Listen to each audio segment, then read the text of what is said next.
Stepping from our ordinary world into the fantastical, Immersive XP explores the weird and wonderful imaginations behind a diverse range of themed experiences.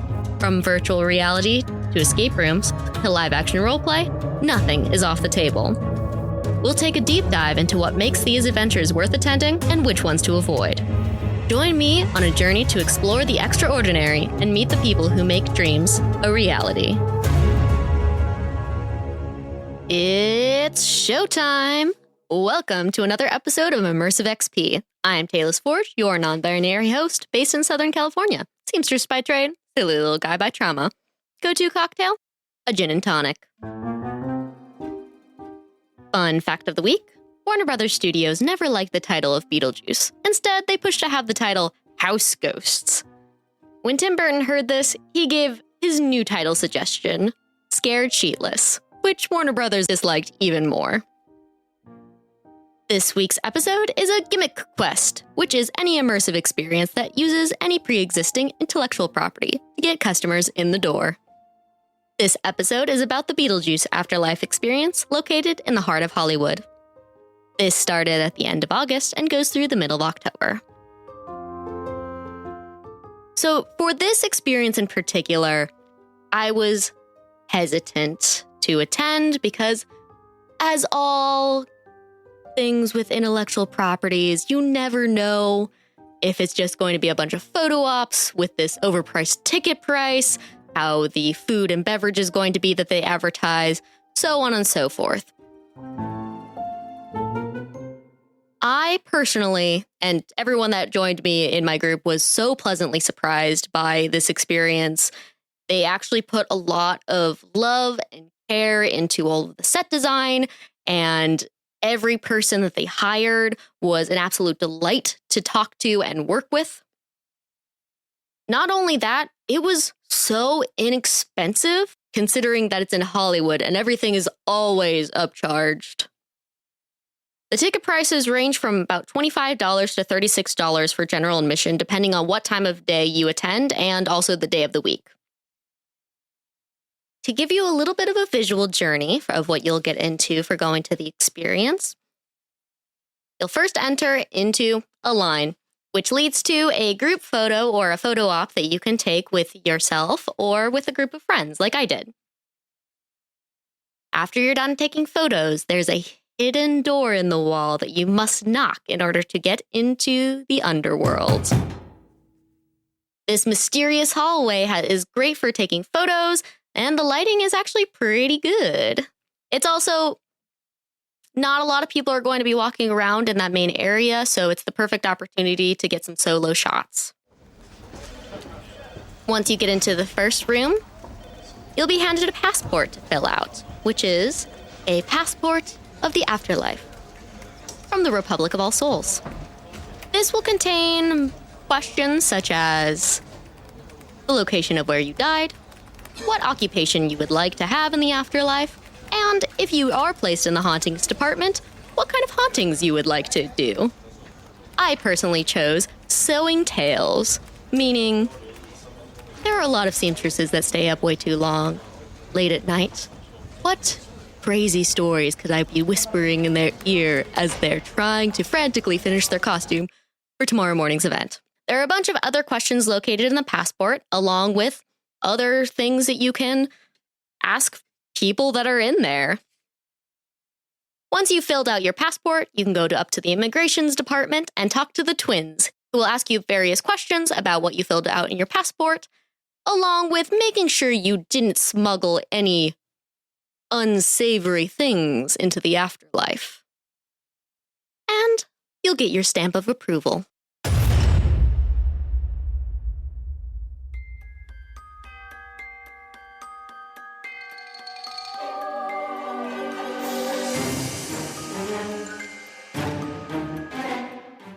After getting your stamp of approval, you'll be led into the main area, which includes a colorful diner, a hair and makeup salon, a stationary party bus, plenty of photo ops, and many character actors to interact with. In addition, food and drinks are available for an additional charge. Be warned, though, this is Hollywood. Everything is expensive. The cocktails are themed for the experience, but okay in quality. I tried the green Beetlejuice drink, which was the best out of all the ones my friends tried. The mocktails are almost the same price as an alcoholic beverage, which is, of course, my biggest pet peeve. The food is very limited for those who have dietary restrictions. You'll find typical bar food like sliders, wings, chips and guac, flatbread pizza, etc. In addition, there are some Denny's-sponsored exclusive menu items, such as a chilling cookies and cream milkshake. Other areas are the spooky hair and makeup artist salon, which is primarily meant for kids. There are makeup artists at the ready to help out your little ones with looking a little spooky and fitting right in. If you're an adult, feel free to use the makeup yourself, but unless they like you a lot, they're not going to do your makeup for you. And I say that because we role-played with them, so yes, they liked us and did our makeup for us. One of the other activities that you can do is a group horoscope reading, who have the time to wait in line. Some things that I really liked. The passport is definitely such a smart thing for an immersive experience to have something similar to. This gives you a little personal backstory right off the bat, and it has discussion topics that you can talk to the character actors about. It helps you not feel so stumbling over yourself if you're improvising with anyone. Having that little bit of information coming in about who you are, why you're there, and what you plan to do makes a world of difference. One of the other things I really liked is the sponsored freebies. It adds value to the price, and there were quite a few freebies that you could have. They had an entire chest of Butterfingers minis that you could just take as many as you wanted. No one was stopping you. There was also secret deodorant and spray in the women's restroom. Unfortunately, when I went there, they were out of it, but they were free to take if they were in stock.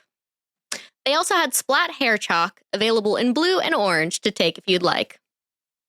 One of the other things that I found really great about this experience, especially considering there were so many photo ops, is they had people constantly at the ready just waiting to take your photo for you. A lot of these experiences, when photos are the main focus or part of the main focus, don't often have someone at the ready that is like actually willing. It's more of a begrudging thing. These people were just like legitimately happy. They were like, yes, I will take your photo. Here, please give me your phone. I will take as many as you need, which was a really nice and refreshing change of pace for something like this.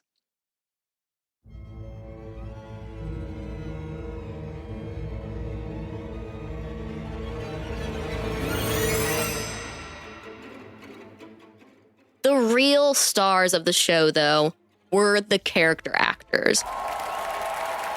Some characters that I'd like to shout out that had my personal favorite interactions were Dusty Jean, yes, we've changed your name for you, Chadius, Miss Argentina, and the twins, who were at the front of the immigration office. Myself and my group of 7 friends who all joined me are LARPers. We love to roleplay. So having all these characters to interact with, there were about I think a dozen people that you could talk to and find out their backstory, see why they're dressed the way they are. They gave more lore about the afterlife, and we're genuinely excited to talk to people about how they died and what they plan to do, and everything was really fun. And while the passport has some questions that you could ask them and find out, answers about their backstory and how they lived and how they died, we didn't need it anyway. And if you are someone who likes to do live action roleplay or any sort of roleplay, this is the event for you. I really liked the Beetlejuice actor that they chose. He had that great showmanship. He was great for photos. Unfortunately, I didn't get time to really roleplay with him, but especially because he was taking so many photos, but I did get a couple photo ops with him. Some things I didn't like about this event.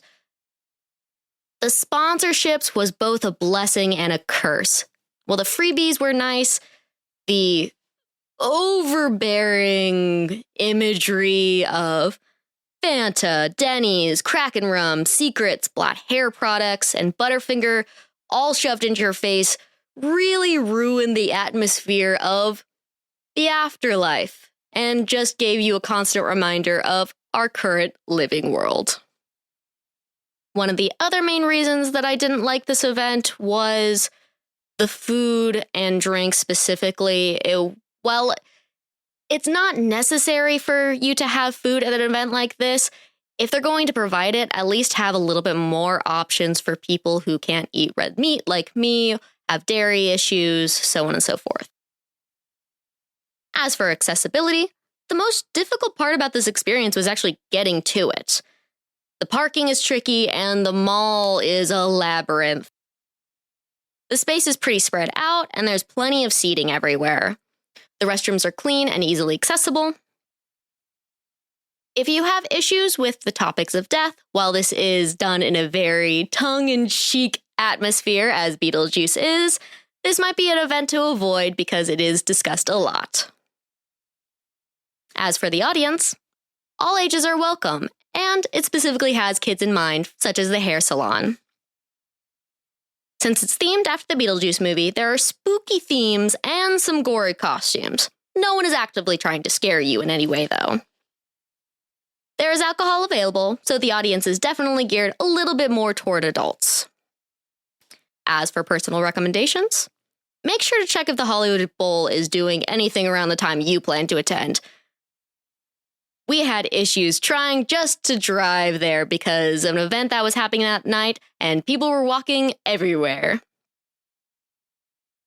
If you buy your ticket for an earlier time, you can stay as long as you like. No one's trying to kick you out. So if you go at 5:30, they might notice by 9 o'clock that you've been there for quite a while.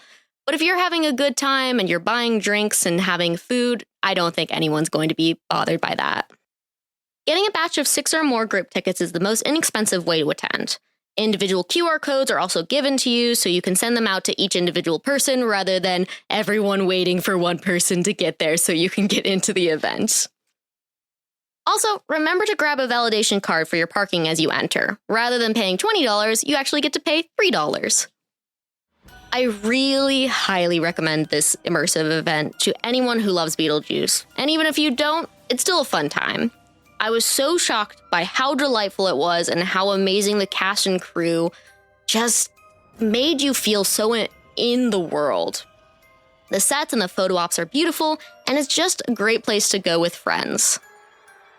Until next time, if you dissociate often, they are trying to make contact.